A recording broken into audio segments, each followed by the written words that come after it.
Hello. So, I am going to get back to the Evercade Indie Heroes collections, but in the meantime, a little development.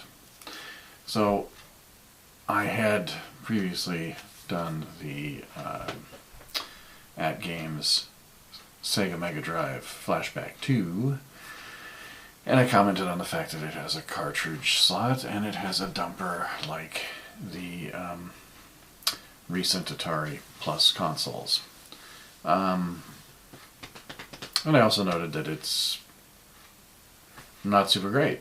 In fact, I ended up deciding it was so not super great that that thing is sitting in a box in a cupboard, and I now have a Sega Mega Drive Mark II sitting under the TV.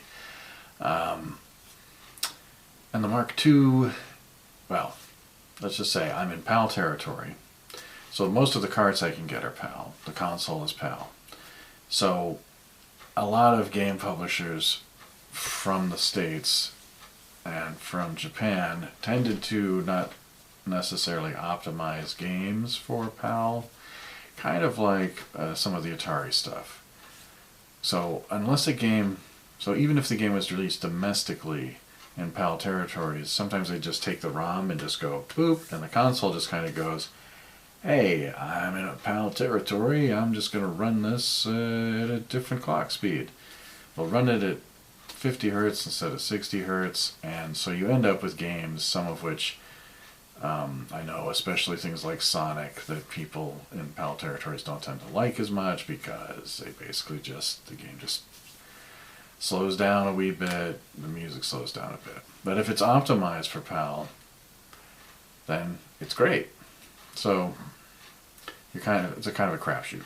But I didn't want to buy like a North American Genesis 2 or whatever.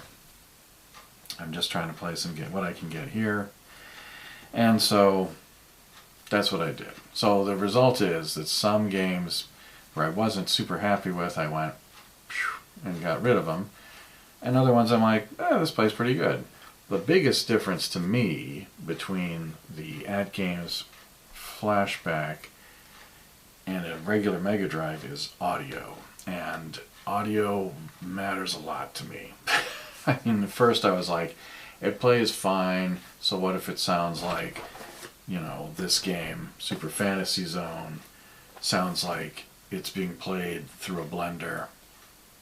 You know, the gameplay is okay. Well, it's playing this on a Mega Drive, is a real one, is just like, whoa, that sounds really nice.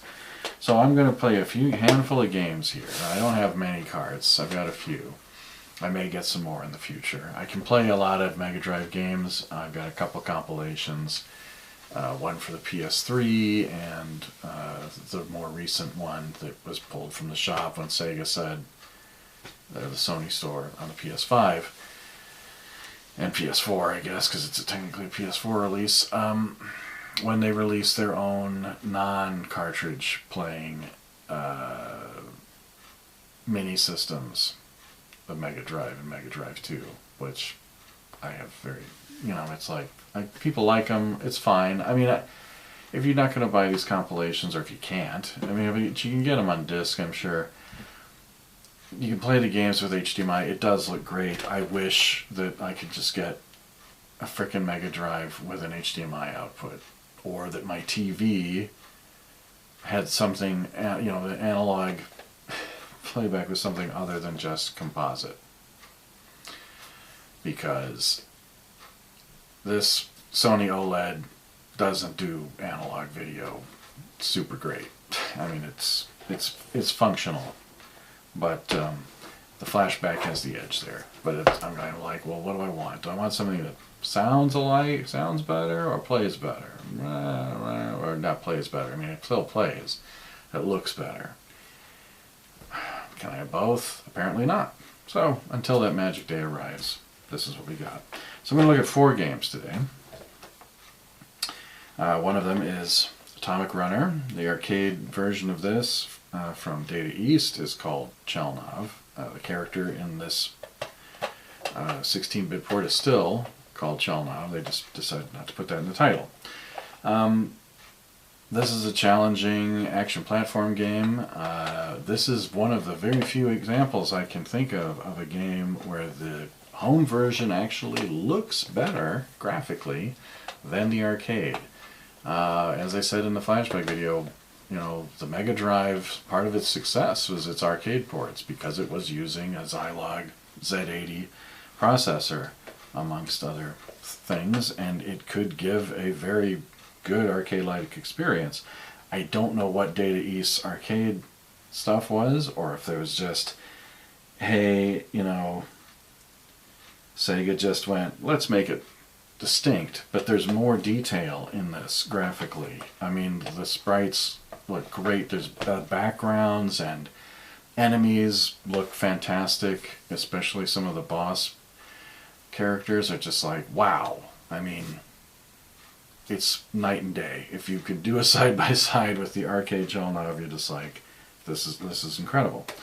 I also have from Tengen, which was Atari Games' home division, after Namco management stepped in and kind of started to run things when Warner wanted to get out of the game business, before they then later got back into the game business by buying Midway, which was whatever.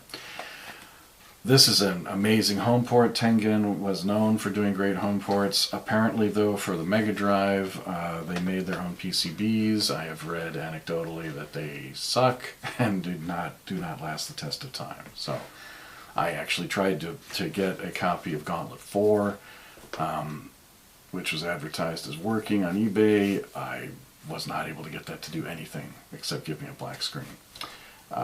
So eventually I did return it, and I've read enough about people having bad time trying to find working copies or having to open the card up and resolder connections, and I'm like, you know what, I'd love to have Gauntlet on the Mega Drive, but not at any price, and not with that kind of pain. Another one, RoboCop v Terminator. Weird concept.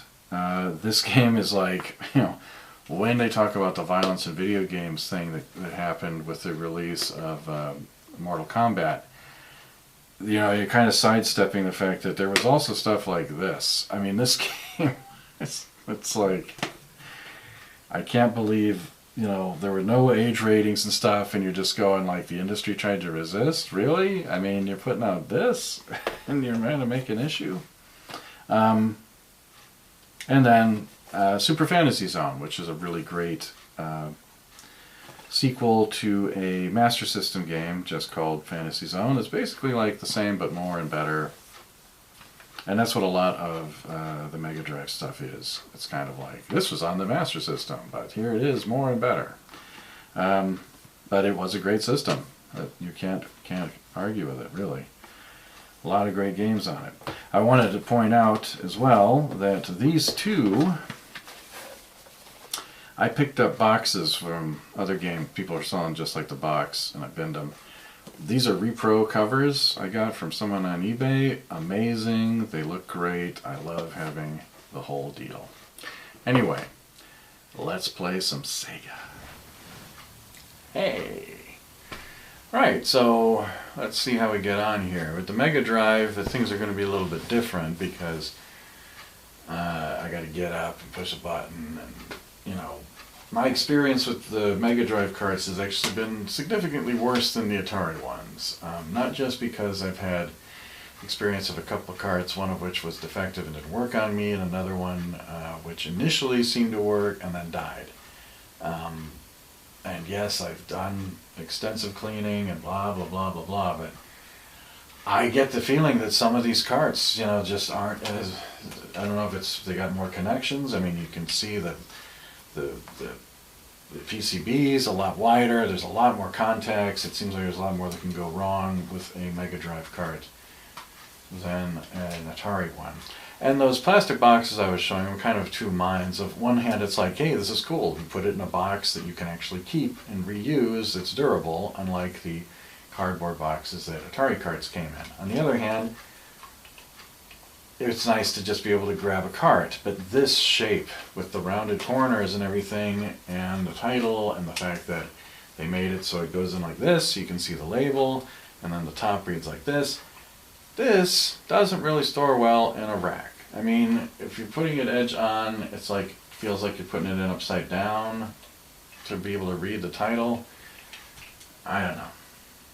I like Atari carts better. They're bigger, they're chunkier, they display better. But we're not here for that. So, first one up is Atomic Runner. Some of these take like a few tries, I've noted. I don't know a good way to clean the slot. I have looked in it. The person I bought it from, or the shop rather, on eBay was very thorough. They, you know, I got 2 controllers with it. They both work. It's just, and there's no dirt or anything I can see in the slot. It's just, you know, they're just a bit, some of them, the carts are a bit finicky is all. Alright, so you get the logos, and you know, my TV doesn't have any settings or anything. I mean, the lines and all that kind of jazz is happening just because of however the TV is presenting it.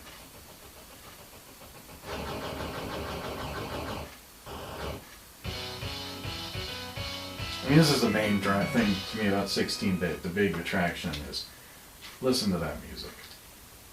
Alright, so you can look at the thing. This is from 1992.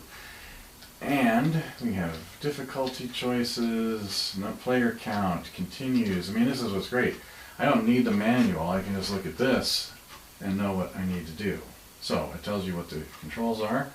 Sega gamepad, pretty groovy, 3 buttons. This is a Gen 2 one. You know, you can tell because it's got the red button. At least I assume that the red button's on the machine itself. I'm using a composite output because this TV doesn't support component video. It's just kind of annoying. I did go and look up the full manual and everything for it to confirm that. I think some of the new Samsungs you can do component via 2 different cables. It's like one's, you know, red, yellow, blue, and the other one's the green and red video part. And you're just like, why? why is this? But fine. Now you'll notice here that one of these, so we got shoot, which I like to have B. A lot of games don't even use the A button, which I find interesting. So shoot B, jump C is my preference, and then direction, keypad, which means the D-pad, plus A. So this game is a bit interesting. And then I think it's one of the earliest examples of a forced running game. I think Metrocross probably did that as well, but this was, I don't remember ever seeing that in the arcade, and I did see this. Alright, so let's start. The story. Ooh, he's a young scientist, blah blah blah, and he's got to get revenge. That's in a nutshell. So we're running. If I hold back, I stop. Shooting, press up and down, but everything will still scroll. With jump, you do a thing. There's lots of power-ups to grab. They all give you different, this one gives you different shot type. But the ones that are like different colors, like red and that, oh. And this game is brutally hard. The arcade's hard. I think this is more difficult in the arcade, which is weirdly not unusual and annoying to me. That you would make a home game that's harder than an arcade game. But I believe that the logic used back in the day was that you are, the players will play it for longer if they can't beat it quickly. And I'm just like, right, but you know, I also want to play the game that I bought. It's in my house.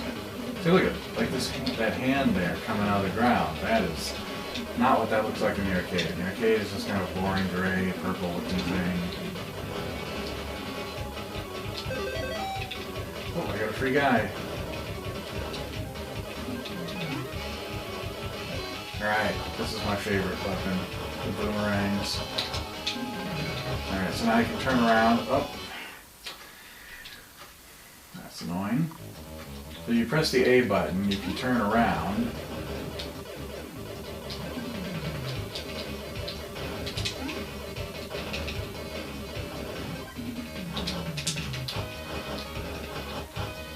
But you have to press A and the direction you want to face. So if I want to turn back, I have to do this.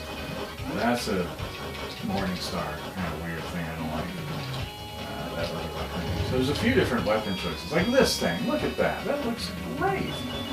That is not what that thing... In the arcade, this thing is very boring looking for this engine.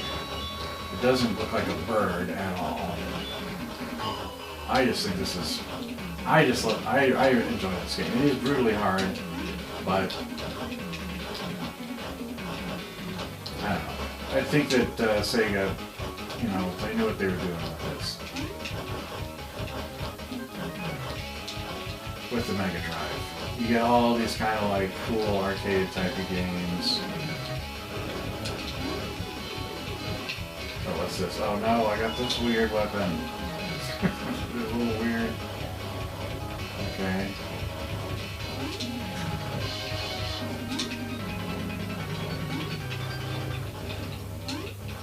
God, give me something else. I would just take the laser at this point. This is terrible.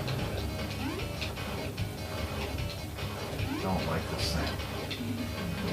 Yeah, looks like this is when I'm fighting the bosses, possibly. We'll see if they give me a respite. Oh, good, yes, thank you.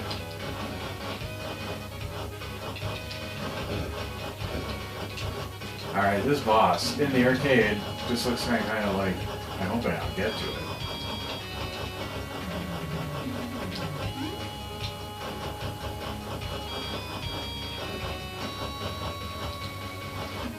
Oh god, this guy's horrible. I hate those things so much.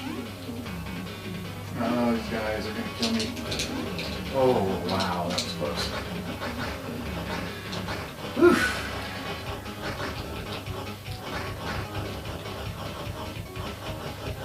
Just visually, this is just so superior to the arcade. It's not even comparable. I mean, it is comparable, obviously, because they do look similar, but I mean, this is just... Okay. I gotta get to the boss at least. You gotta see this boss. It's freaking amazing. I'm gonna say that, and then this thing's gonna murder me, but...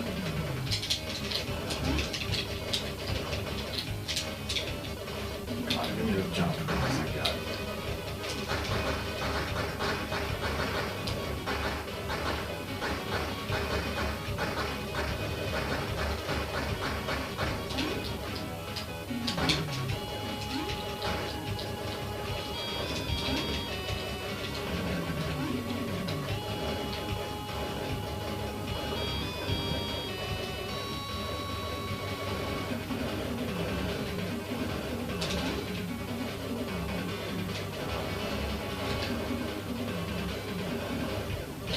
Alright, here we go.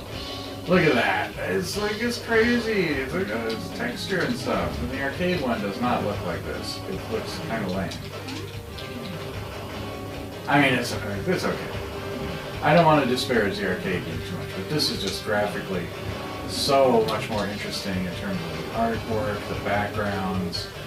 Like, the arcade game always felt to me like it was kind of incomplete or something. Or you know, that they kind of rushed it to get it out. It was a weird arcade game, generally. Look at that. Let me get the map. Let's go. I'm with you. Okay, you gotta press pause, start to keep going. You can take a break there. Oh god. Oh, I knew that was gonna happen. Stupid. The flying guys are the worst. Ah. Right, well that's just as well. Anyway. Frickin' Chelnov, man. Genius. You want something like a Paperboy where it's got voice and stuff? You want that? You want the voice in there? You can have the voice. This is a pretty straightforward game. Well, you're throwing the newspapers at the customers. You get bonus points for busting the windows. I mean, graphically, it's very similar. It's not quite as clean, but it's Pretty good. Look, okay, I'll shut up a little bit. You can hear the voice on this guy.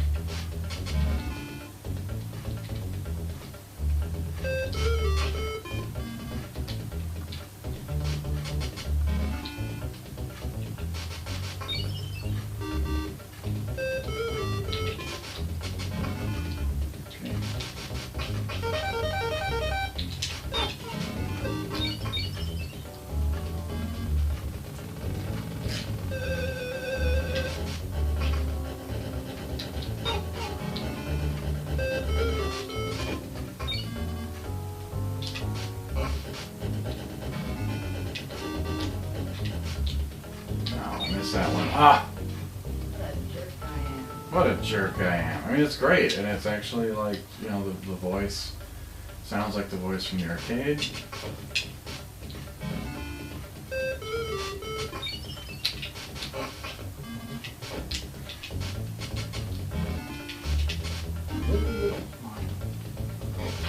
What? I hit the curb and I crashed? What is that?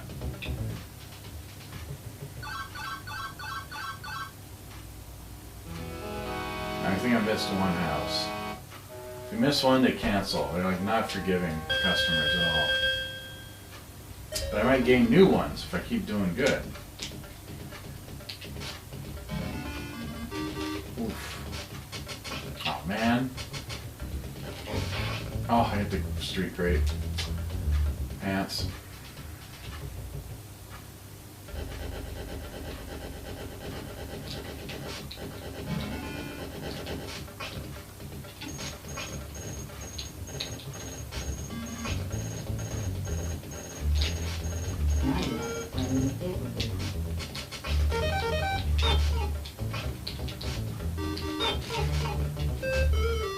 God damn it. Let's see if I can actually get through this. Ah. Fail.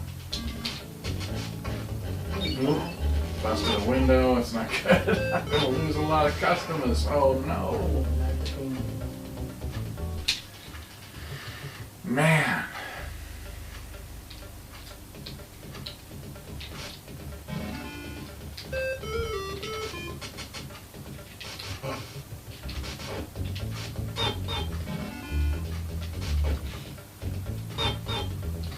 All right, training course.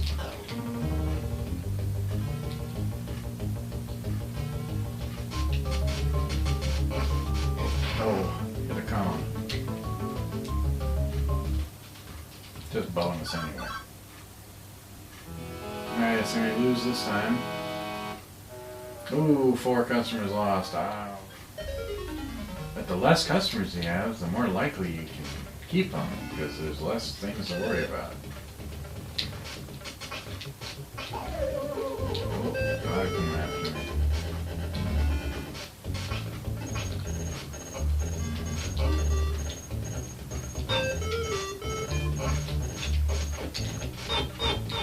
Okay.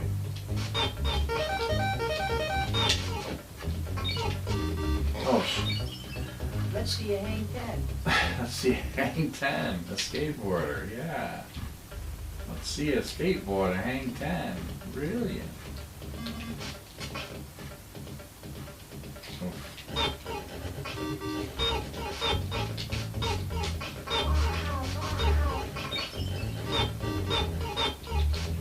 Ah, street grade again. Still, I've done worse. I don't know why I like this game. It's in the arcade. This was really difficult too. You have like handlebar controls. It's pretty cool. Look at this funny stuff. Worst ever claim I rate customers. Paperboy calls it quits.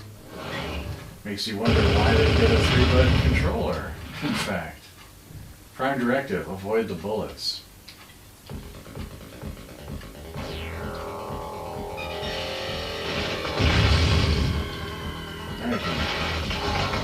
Yeah, the Terminators explode in a cloud of blood, as you would expect.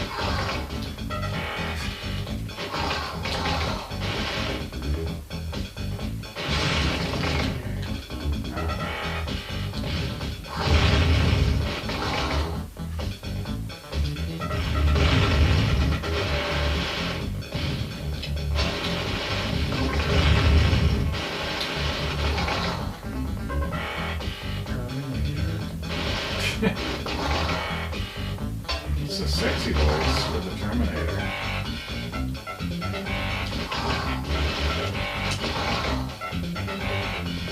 Hey, you got a nice arrow telling you where to go. Get my hinder shot out here. Really need some health. Oh.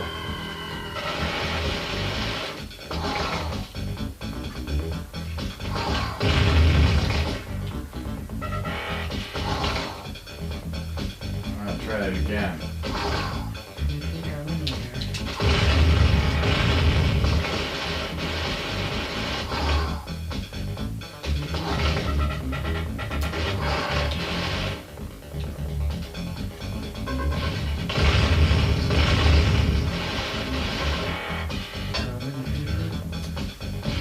Like hand over hand, the Robocop, huh? Now, he does have alternate weapons. I can't remember how to choose them. No, oh yeah, it's A button. So even though they don't tell you what control, it's the same thing.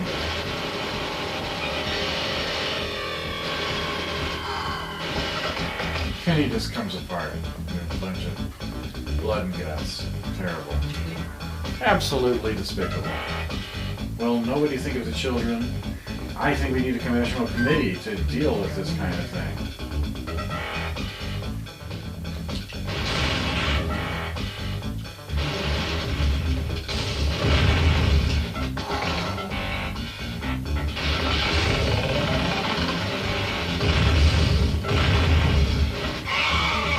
Oops. Gotta get that hostage though.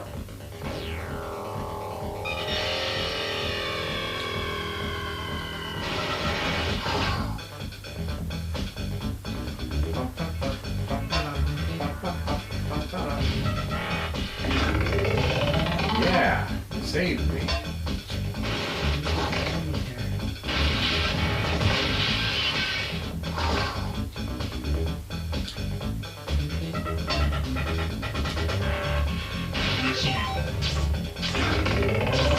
Spread shot. Well, these do have limited amounts of ammo, so you can't just go spread shot forever, unfortunately.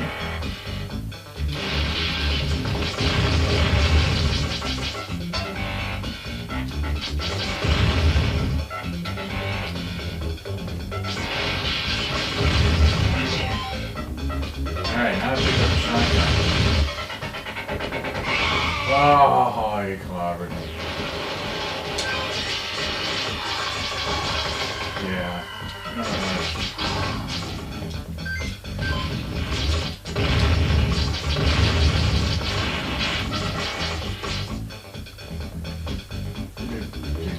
Uh-oh, that's Arnie.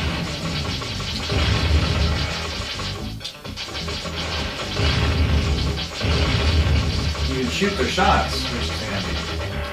Ah, we got him, he's dead. Hang on a minute. Alright, he's really dead this time. I'm sure of it. What the heck?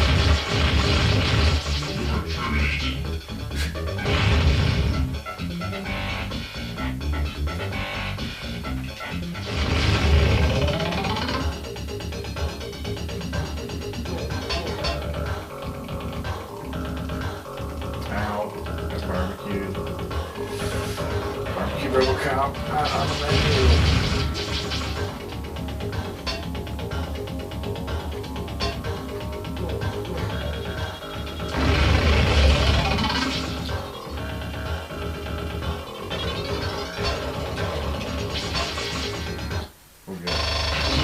Whoa, what the heck is that?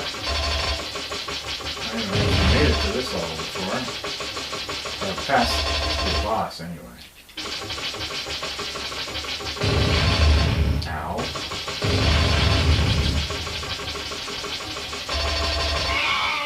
Oop, that didn't feel good.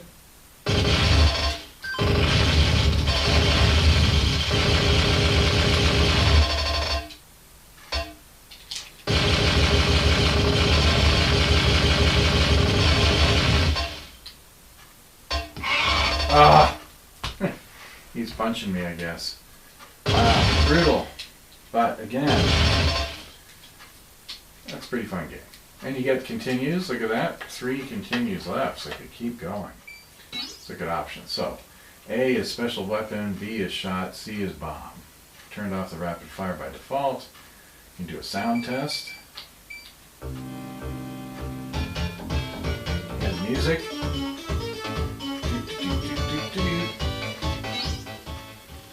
Pretty cool. Alright, let's do it. Picnica. So, unlike the Master System game Fantasy Zone, this one you just shoot the things. You don't have to use bombs or anything fancy like that.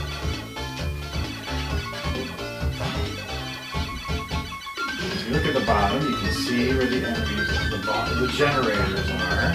Oh, there's the shop. And then periodically the shop will come down. Now, you get money, and then you can buy things, but they all are temporary things. Again, the big wings, what I got left, 1800. Wide beam's pretty good. So that's my special weapon. Oh no, that's not a special weapon. It's just a weapon. So I want the big wings. And why would I want small ones again? Alright. So now, I got the wide beam, which is a lot easier to hit things with. You can see this little bar up in the middle at the top that shows you how much ammo you have left in the wide beam. Gotta get this coins.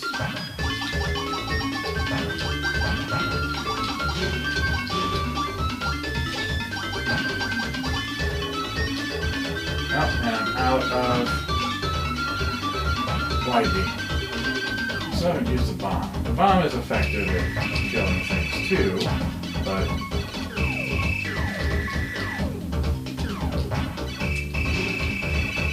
it's kind of slow.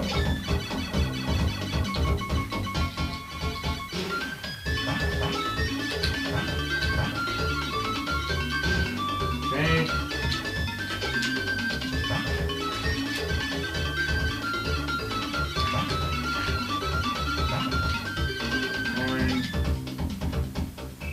Okay, boss is coming.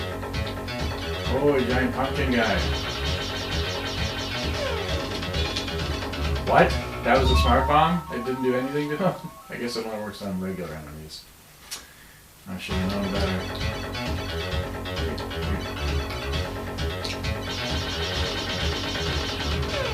Whoa. Oh. Oh, where's he going?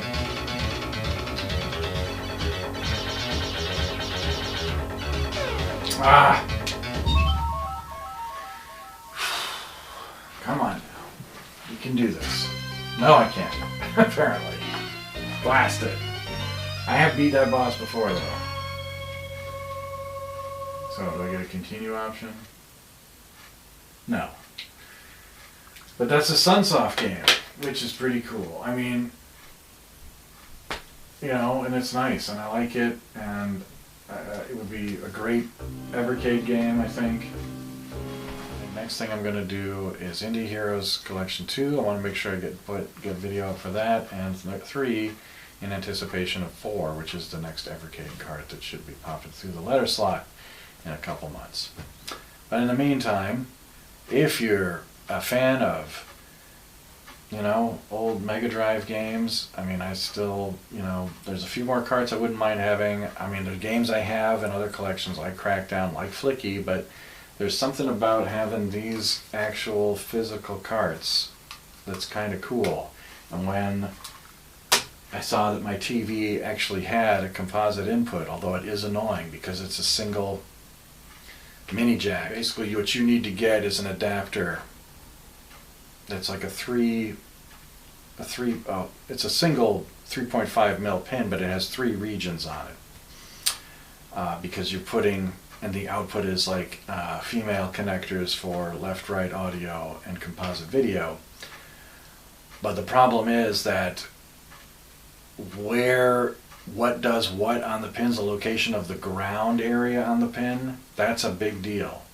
So you can't just buy any random adapter and expect to work with your TV, because Sony and Samsung apparently use like the middle region for ground instead of the bottom, the closest to the base of the pin. It's just like, just trying to find the stuff and make sure you get the right thing is such a pain in the ass. But you can just go on Amazon and buy, a new composite video cable for a Sega Mega Drive 2. You just search for it and buy it. And I just went Mega Drive 2 power supply. Boom. Had one. No problem. Actually, I had two, because Amazon for some reason decided to send me one with something else and then didn't mark it as sent. So I've got two Mega Drive 2 power supplies. So I'm like, well, I'll keep the extra one in case the QA isn't good and this thing fries, because it's a little brick, But it's great. It is really, if you're going to go retro, the Mega Drive is a real decent choice. You can find a Mega Drive 2 pretty easy, an original Mega Drive as well, but I like the 2's design. It's a little more compact. It's just got the two buttons. And so look for on the side of your TV near your headphone jack, you're going to find a little yellow, it'll look like another 3.5 mil thing, but it'll have a yellow ring on it. But make sure you go and look up your manual and find out what your TV supports beforehand. I mean, if it's a yellow thing, it's going to be composite, but you've also got to make sure to see if you can figure out what are the pinouts supported on the 3 regions. It's, so there's a little bit of frustration with that. And also, make sure the thing's clean. And a good thing with the Mega Drive is you can just go pop the slot and look in and go, yep, that looks pretty clean. Cleaning the cartridge slot, a little tricky. It's pretty tight. I thought I would get something to do that, but I couldn't find a good product to do that with. A Q-tip will not fit in there. It's too big, and I didn't want to risk getting cotton fibers stuck on the pins or bending pins or anything like that. So it's just you're going to have to be vigilant with cleaning your carts and keep them in their boxes. Yeah, I mean, card hunting is not quite as fun as with Atari, just because at least for me, the win-to-loss ratio is higher. I've never bought an Atari cart that was a duffer. I've never had one where it was just like, this doesn't work because it's a bad cart. I've had it doesn't work because the firmware I'm running on my machine doesn't support it. Man, I'm going on a while. But as always, folks, keep gaming.